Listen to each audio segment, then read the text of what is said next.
Assalamualaikum warahmatullahi wabarakatuh. Halo sobat terbahan, kembali lagi bersama saya di Rekap Film Official. Nah, pada kali ini Mimin akan membawakan sebuah alur film yang berjudul Pisu Porta yang dirilis tahun 2000. Di mana di film ini menceritakan tentang seorang remaja yang kini sudah beranjak dewasa. Dan karena pengaruh lingkungan ia mempunyai rasa penasaran tentang hal-hal dewasa yang begitu besar. Bahkan pembantunya sekalipun diajak untuk pusreng bersamanya. Gimana cerita selanjutnya? Namun bagi kalian yang belum subscribe, Mimin arahkan dulu untuk segera menekan tombol subscribe dan aktifkan loncengnya juga. Tanpa banyak spoiler di awal, siapkan tisu, pasangkan handset dan kunci pintu karena kita akan masuk ke alur ceritanya. Let's go. Ήταν πολύ ψηλή. Και οι εργάτες τη βράση κολλάει το σίδερο.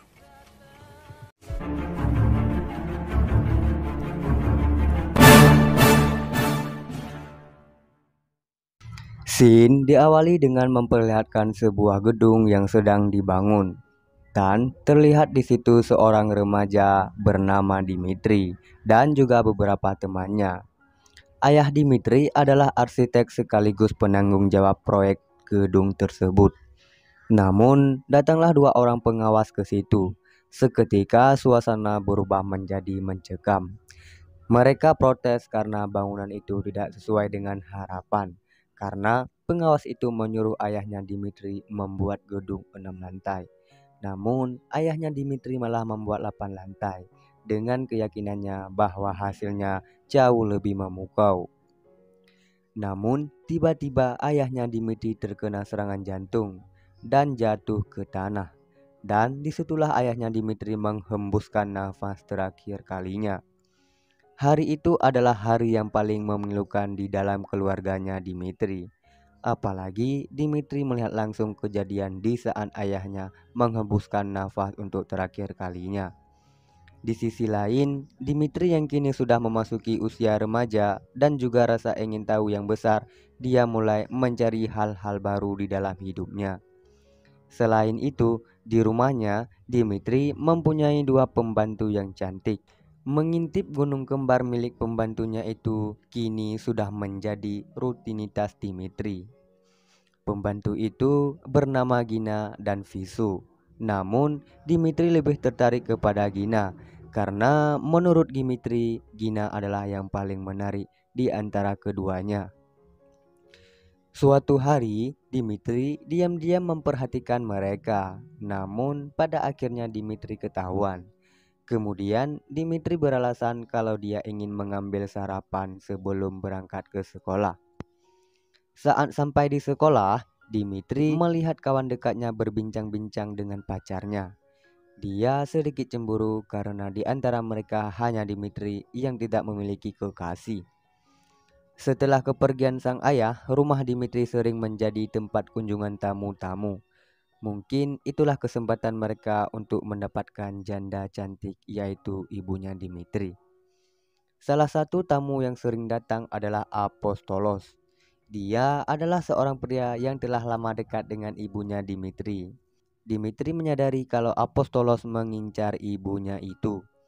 Dimitri terlihat kurang suka dengannya, namun ia memutuskan untuk naik ke atas guna mencari udara segar.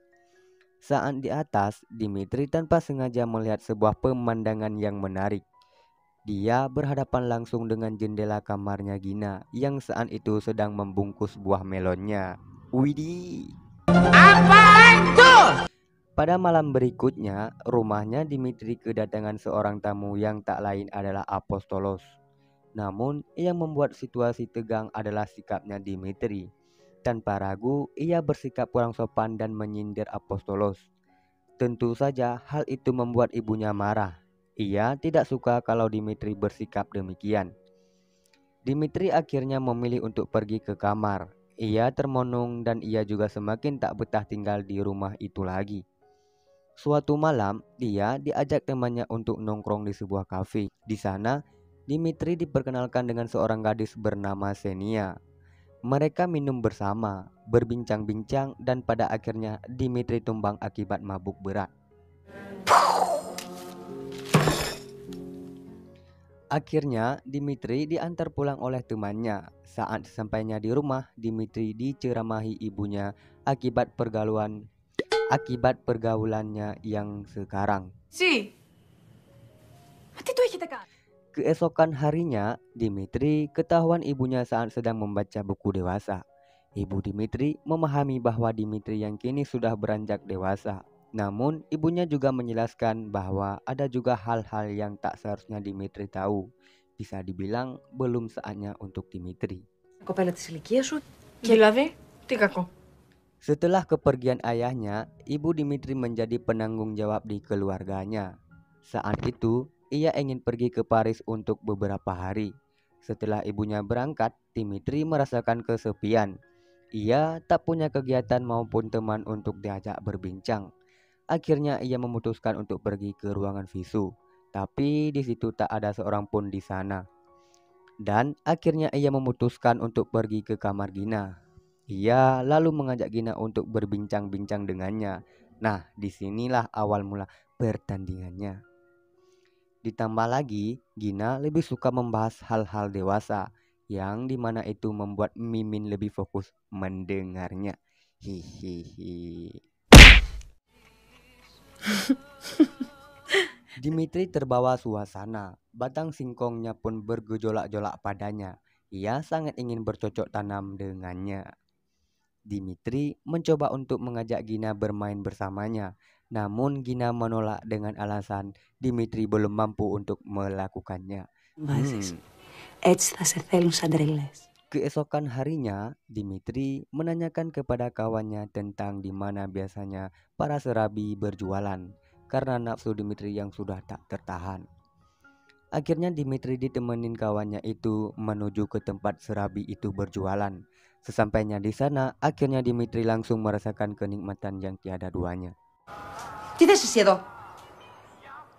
Singkat cerita, di suatu malam di mana di sebuah tempat acara, Dimitri berteriak kalau dia lagi sakit akibat sering jajan sembarangan. Waduh, Έχω σύφυλλη. orang-orang terdiam dan mengambil tindakan cepat. Lalu Dimitri dibawa ke dokter. Beruntung ia hanya mengalami infeksi ringan. Dokter kemudian memberikan antibiotik dan diperkirakan akan sembuh dalam waktu 2 minggu ke depan. Singkat cerita, pada akhirnya ibu Dimitri resmi menikah dengan Apostolos. Meskipun demikian, Dimitri tak sepenuhnya setuju dengan pernikahan tersebut. Bagi Dimitri, kehadiran Apostolos di dalam rumahnya hanya akan membuatnya menjadi asing. Malam itu, Dimitri mendengar suara-suara meriah dari kamar ibunya, menandakan kalau mereka sedang pusreng bersama. Tak terima dengan hal tersebut, akhirnya Dimitri memutuskan untuk mengerjai mereka dengan cara melemparkan petasan di depan pintu kamar ibunya. Keesokan harinya, ibunya pamit untuk pergi ke luar negeri bersama Apostolos untuk berbulan madu di sana. Setelah ibunya berangkat, Dimitri memutuskan pergi ke rumah pamannya. Di sana, ia diperlihatkan rekaman keluarga mereka yang begitu bahagia oleh pamannya. Ia berharap masa-masa itu bisa terulang kembali. Namun ia sadar kalau masa-masa itu kini menjadi kenangan indah untuknya. Ia juga bersyukur kalau ia mempunyai ayah seperti dirinya. Sampai akhirnya pada suatu malam, rumah Dimitri kembali dikunjungi oleh tamu-tamu penting untuk makan malam. Namun secara diam-diam Dimitri menuangkan bumbu ekstra ke dalam sup yang akan dihidangkan. Setelah orang-orang memakan sup tersebut, suasana berubah drastis, di mana semua orang terlihat sangat ceria. Dimitri memperoleh bumbu tersebut dari temannya, di mana bumbu itu bisa membangunkan semangat dan juga keceriaan. Ia sangat puas karena ia bisa melihat suasana menjadi lebih hidup dan juga ceria. Walaupun ia sadar kalau tindakannya itu salah. Dan ia memutuskan untuk menikmati acara tersebut sambil sedikit bahagia. Dan film pun tamat. Sungguh ending yang tak terduga.